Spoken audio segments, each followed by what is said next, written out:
Hello అండి, అందరికీ నమస్కారం. నేను మీ Veerabrahmam, consultant pharmacist B Pharmacy. Welcome back to our channel pharma and health YouTube channel. మీలో ఎవరికైనా ఏదైనా సమస్య ఉంటే కాల్ మీ ఫోర్ యాప్లో నుంచి కాంటాక్ట్ అవ్వండి. లేదు అని అంటే నాకు ఫోన్ కన్సల్టేషన్ నెంబర్ ఉంటుంది 7032027201. ఈ నెంబర్కి వాట్సాప్లో డీపీలో స్కానర్ ఉంటుంది. 200 పే చేసుకొని డైరెక్ట్గా నాకు కాల్ చేయండి. యాజ్ ఏ ఫార్మసిస్ట్గా నేను మీకు ఒక మంచి సజెషన్ అయితే ఇస్తాను. ఇప్పుడు 40 సంవత్సరాలు దాటిన తర్వాత ఆరోగ్యంగా ఎలా ఉండాలి?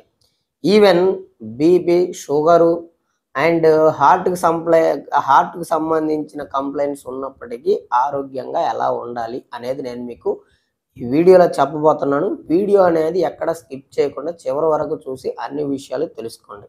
సో ఈ వీడియో కంప్లీట్‌గా చూశారు అనంటే మీరు హెల్తీగా ఉండటానికి ఏం చేయాలి అనేది మీకు ఒక క్లారిటీ అనేది వస్తుంది. ఇప్పుడు ఫస్ట్ మీరు 40 సంవత్సరాలు దాటిన దగ్గర నుంచి మీరేం చేయాలి అనంటే మీ పొట్టలో స్టమక్ యాసిడ్ కరెక్ట్‌గా ఉండేలాగా చూసుకోవాలి. ఒకవేళ మీకు స్టమక్ యాసిడ్ గనక కరెక్ట్‌గా లేదు అనంటే మీరు తిన్న ఫుడ్ నుంచి వచ్చే విటమిన్స్ కానీ, మినరల్స్ కానీ, యాంటీ ఆక్సిడెంట్స్ కానీ ఇలాంటివన్నీ కూడా అబ్జార్ప్షన్ అనేది కరెక్ట్‌గా జరగదు. సో దాని కారణంగా ఇవన్నీ డెఫిషియన్సీ వస్తాయి. ఒకవేళ మీరు తినే ఫుడ్ గనక ఇవన్నీ కలిపి ఉన్న హెల్తీ డైట్ కాకపోతే, అంటే ఈ విటమిన్స్ అన్నీ కవర్ అయ్యేలాగా మీరు ఫుడ్ తీసుకోలేనట్లయితే మీకు ఏదైనా విటమిన్ కానీ లేదంటే మినరల్ కానీ మీ బాడీలో డెఫిషియన్సీ వస్తే అప్పుడు మీరు దానికి సంబంధించిన రిచ్ ఫుడ్స్ తీసుకున్నప్పటికీ మీకు అబ్జార్ప్షన్ అనేది జరుగుతుంది. ఒకవేళ ఆ సప్లిమెంట్స్ తీసుకున్నప్పటికీ మీకు అబ్జార్ప్షన్ క్లియర్‌గా జరిగి ఆ డెఫిషియన్సీ అనేది క్లియర్ అయిపోయి సఫిషియెంట్‌లోకి మీరు వస్తారు. అప్పుడు మీ బాడీ ఫంక్షన్ అనేది ప్రాపర్‌గా జరుగుతుంది. సో ఇక్కడ మరి స్టమక్ యాసిడ్‌ని కరెక్ట్‌గా ఎలా ఉంచుకోవాలి? అసలు స్టమక్ యాసిడ్ ఎందుకు తగ్గుతుంది అనేది మీరు తెలుసుకోవాలి. యాక్చువల్‌గా స్టమక్ యాసిడ్ తగ్గడానికి మనకి చాలా రకాల రీజన్స్ ఉన్నాయి. కానీ 100లో 90% పైగా జనాలలో స్టమక్ యాసిడ్ తగ్గటానికి మేజర్‌గా 4 కామన్ కాజెస్ ఉన్నాయి. అవేంటి అనంటే, ఒకటి chronic stress or anxiety long టర్మ్‌లో. సో దాని కారణంగా మీకు స్టమక్ యాసిడ్ అనేది తగ్గుతుంది. 2 ఓవర్ యూజ్ ఆఫ్ యాంటాసిడ్స్ అంటే ఏంటి? Gas tablets, proton pump inhibitors అని అంటారు. వీటిని చాలామంది కూడా పొద్దున్నే లేసి బ్రష్ చేసి వెంటనే గ్యాస్ టాబ్లెట్ వేసేస్తారు పొట్టలో. అది మీకు రిక్వైర్మెంట్ ఉందా, నీడ్ ఉందా అనేది మాత్రం తెలుసుకోరు. మీకు ఏదైనా ఇబ్బందిగా ఉన్నప్పుడు మాత్రమే గ్యాస్ టాబ్లెట్ అనేది వేసుకోవాలి. అంతకు తప్పనిచ్చి ప్రతిరోజు వేసుకోవటం వల్ల అది ఏం చేస్తుంది అనంటే మీ పొట్టలో ఉండే స్టమక్ యాసిడ్‌ని న్యూట్రలైజ్ చేసి గ్రాడ్యువల్‌గా దాన్ని డిక్రీజ్ చేసేస్తుంది. అప్పుడు మీకే ప్రాబ్లమ్ అవుతుంది. కాబట్టి గ్యాస్ టాబ్లెట్ అనేది మీకు బాగా ఇబ్బందిగా ఉన్న రోజు మాత్రమే వేసుకోండి. ఓవర్‌గా యూజ్ చేయమాకండి. అండ్ మూడవది ఏజ్ ఇంక్రీజ్ అవ్వటం వల్ల. కొంతమందికి 40, 50 సంవత్సరాలు దాటిన దగ్గర నుంచి స్టమక్ యాసిడ్ అనేది తగ్గిపోతూ ఉంటుంది. అది ఏజ్ ఎఫెక్ట్ కొంతమందికి. సో వాళ్ళకి ఏం చేయాలి అనేది నేను నెక్స్ట్ వీడియోలో చెప్తాను క్లియర్‌గా.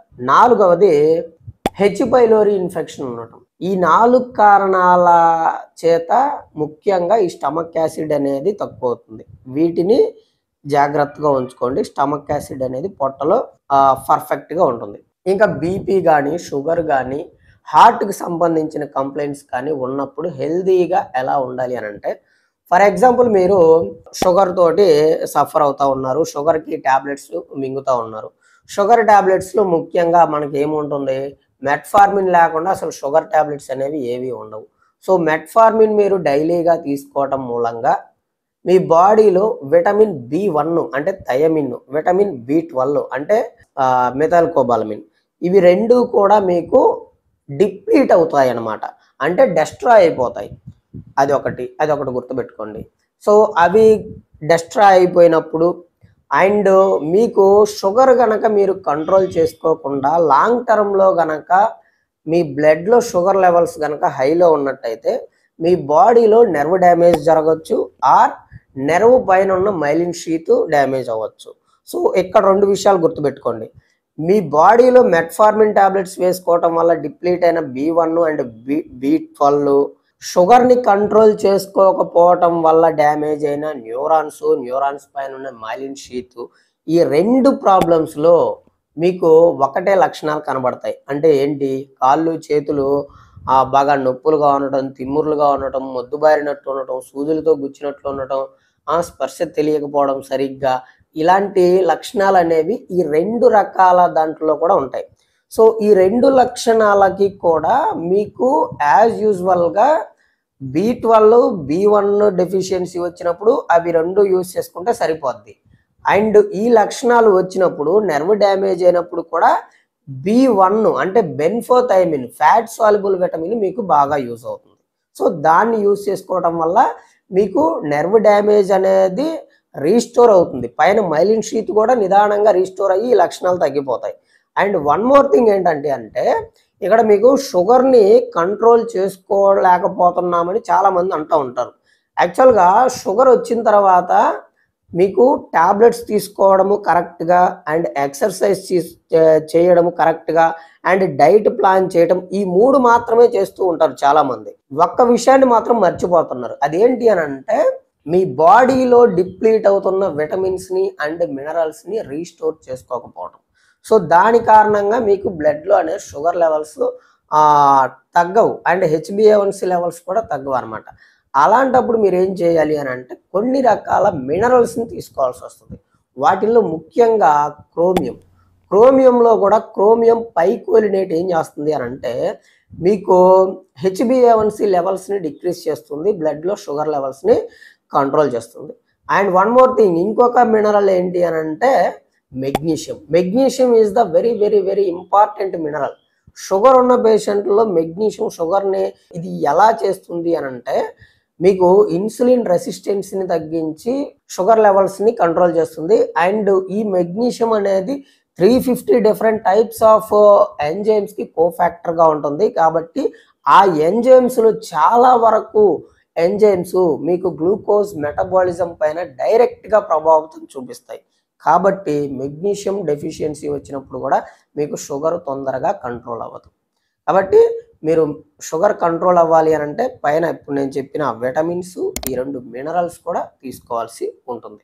అండ్ ఇప్పుడు మరి ఇంకా హార్ట్ కంప్లైంట్స్ ఏమైనా ఉన్నాయి అనంటే హార్ట్‌కి సంబంధించిన డిసీజెస్ రాకుండా అండ్ కొలెస్ట్రాల్ అలాంటి ప్రాబ్లమ్స్‌కి టాబ్లెట్స్ ఏమైనా వాడుతున్నప్పుడు మీరు ఏం చేయాలి అనంటే ఫస్ట్ ఒమేగా-3 ఫ్యాటీ యాసిడ్స్ తీసుకుంటూ ఉండాలి.